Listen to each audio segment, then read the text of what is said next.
This episode is brought to you by video games with survival elements. Yes, you have to drink water and eat food every 3 minutes, when in real life, that would end in water poisoning, which is actually a thing. Look it up.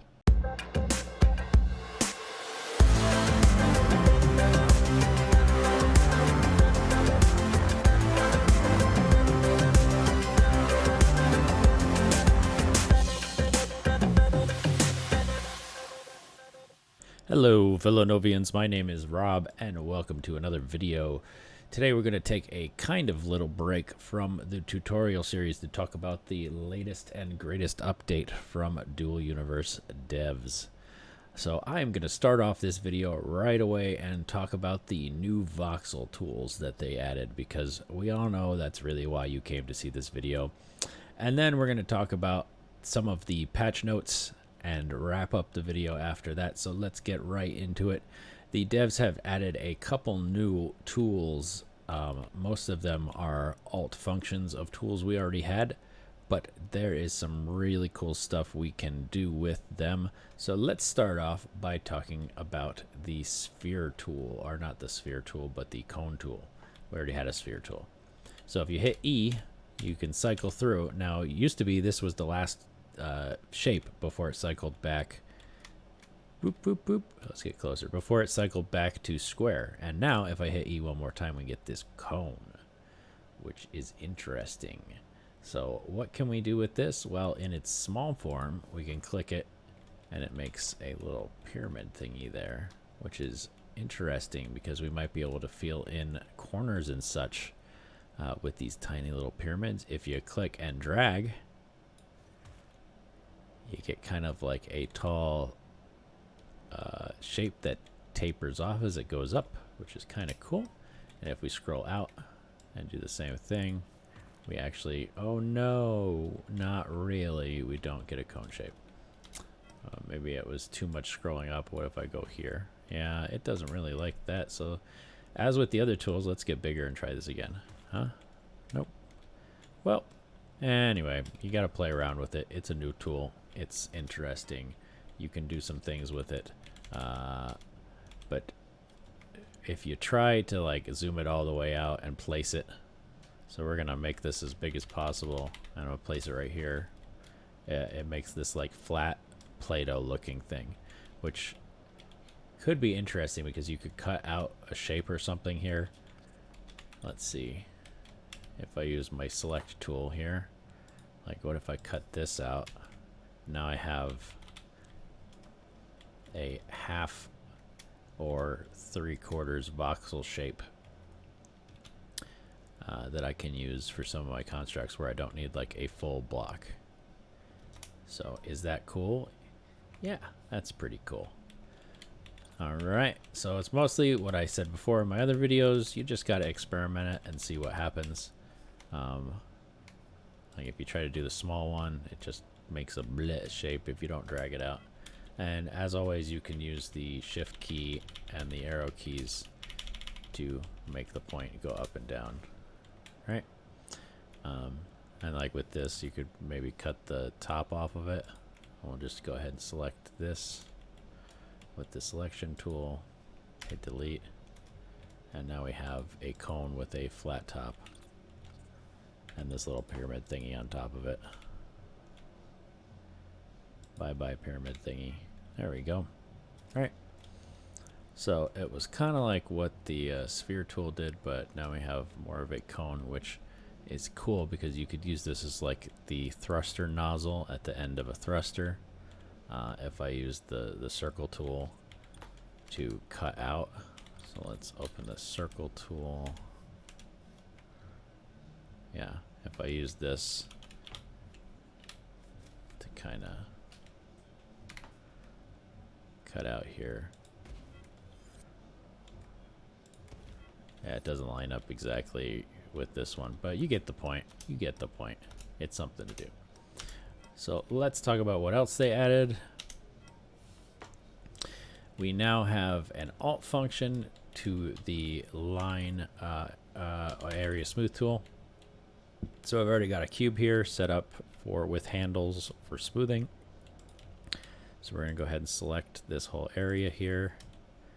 Just select all these points to get the box around here. Now, it's kind of hard. It's very subtle to see what's going on here. So this is the normal tool function. If I go ahead and left click, you can see it gets flatter and kind of more smooth and more smooth. And you can see the handles kind of scrunched down there. So let's go back up to normal, right? So if I hit Alt, if I hold Alt and click, you're going to see a little bit different thing here. So it scrunches down, it scrunches down. Oh, my handles are gone.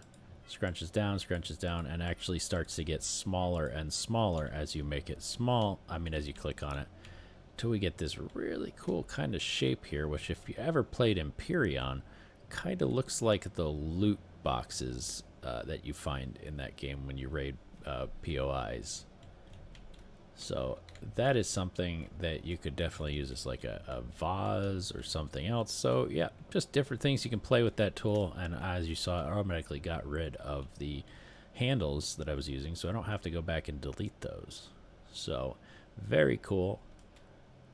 And finally, we have the Alt function for the line tool. Not finally, we have one more thing to talk about after that. So if I hold Alt and I drag it, I come all the way over here, right?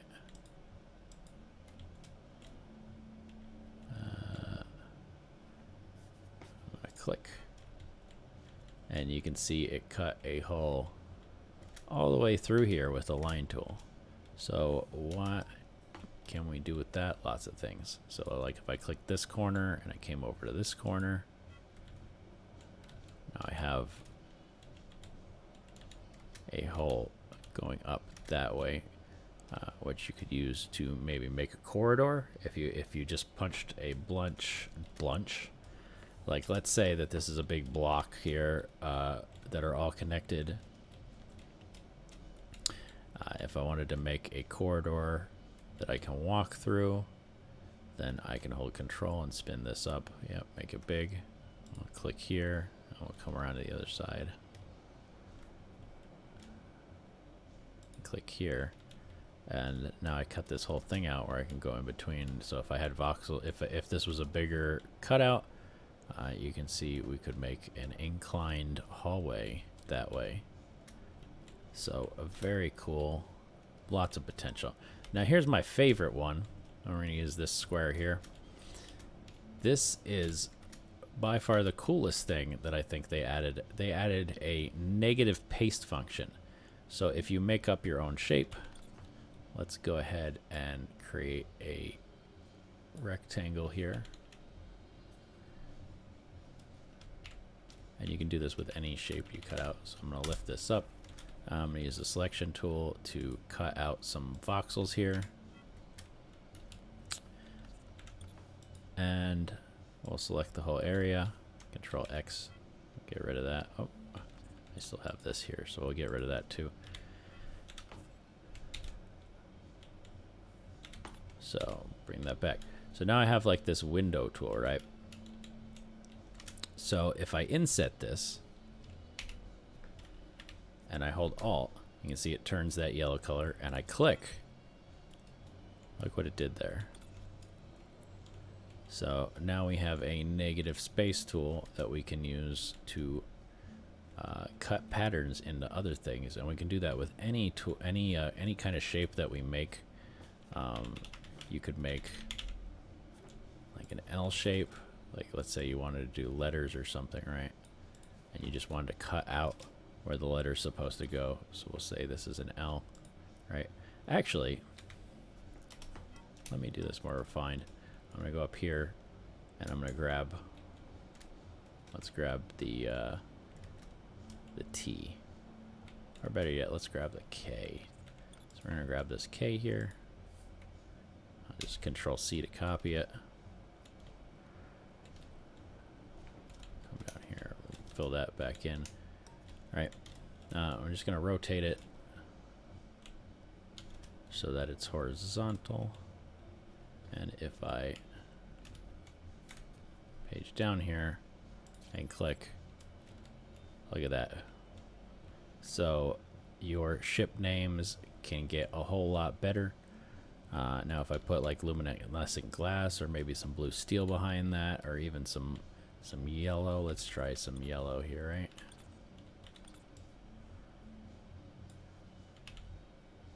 Let's go underneath it, right? Like down there. That is not yellow, but you get the point.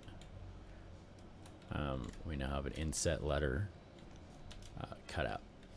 So lots of cool things we can do with this tool. I'm probably going to be using this a lot in my designs. And with that, let's move over to talk about the patch notes, because there are some important things in the patch notes that you should be aware of. What cool things have they added in this? So let me go ahead and switch the screen over to my browser window right here. So what did we get? Well, we got some cool features per se that they say. So new kinds of plants and trees to improve diversity, new kinds of rocks, new ground textures, underwater look, visibility improvements. If you watch the video they posted, you can search for it on YouTube, or I can link it in the description. That would be kind of cool too. I'll put a link to this forum post as well, so you can take a look at these on your own time. But we got the new voxel tools, which I just went through. We have the organization wallet, which is a really cool thing. Well, let me switch back over to the game real quick and I'll show you the org wallet. If we hit tab, there's a new icon over here called the wallet, and we have your personal wallet and your personal log. But if you click this drop down, you can see I have my org here, Duo Sant Leonis. And if I have that drop down selected, well, I can now send money from my org wallet to another player. So if I wanted to send it to Ez again, who is one of the people in my org, I'd select their name and I could just say, you know, let's give them $100 trillion. Obviously that's not going to work. But if you did, it would show a log now of your payments. So let me just do 100. Oh no, I can't transfer less than 1,000. All right, there we go. I don't have enough money. Oh, because it uses my org wallet. Whatever. So we'll use my personal wallet for this demonstration.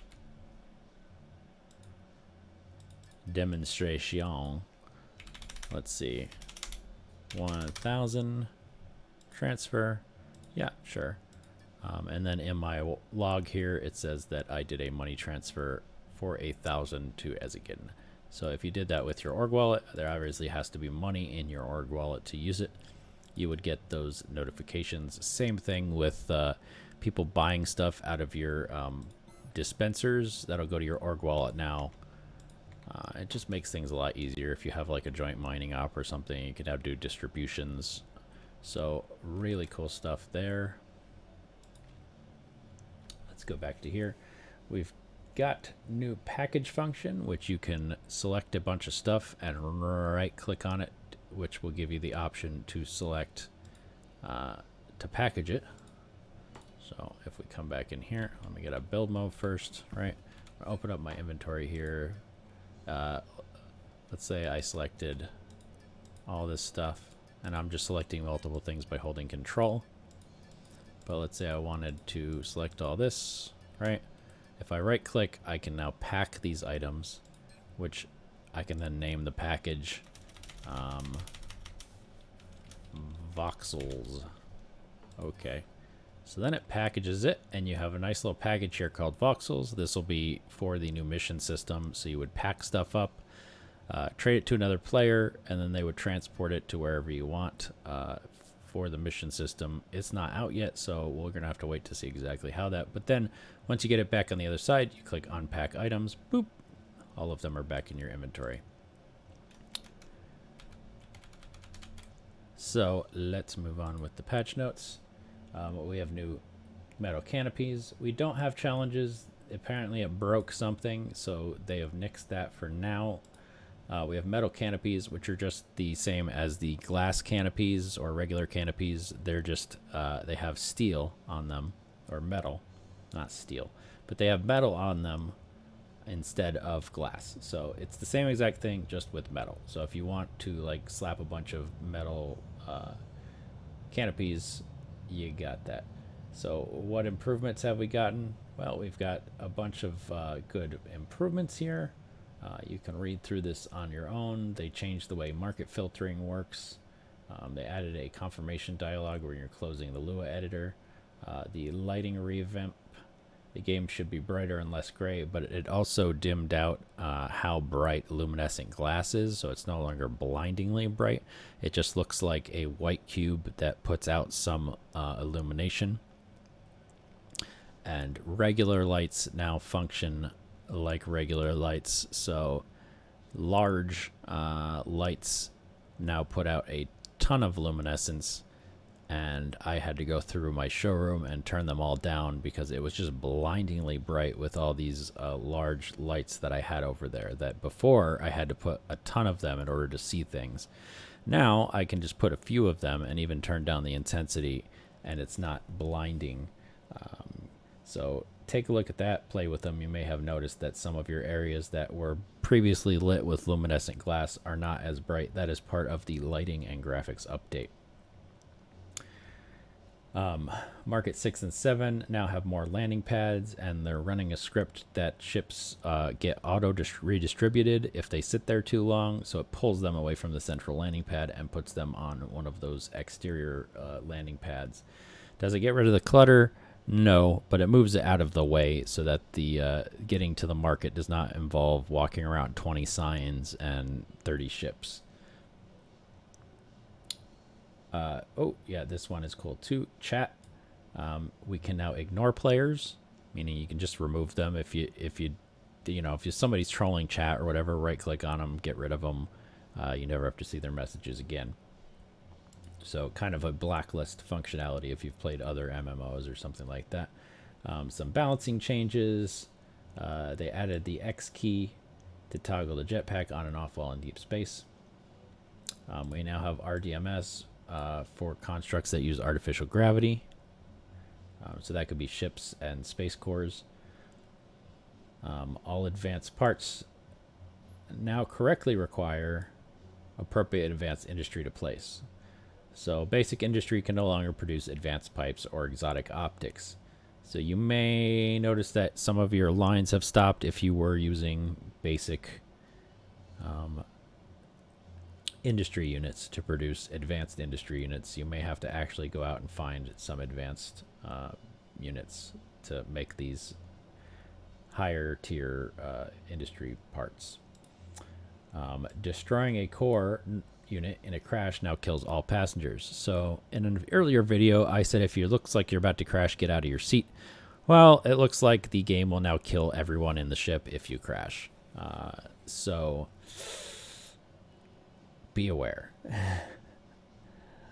And then we just have some crash fixes, a lot of bug fixes,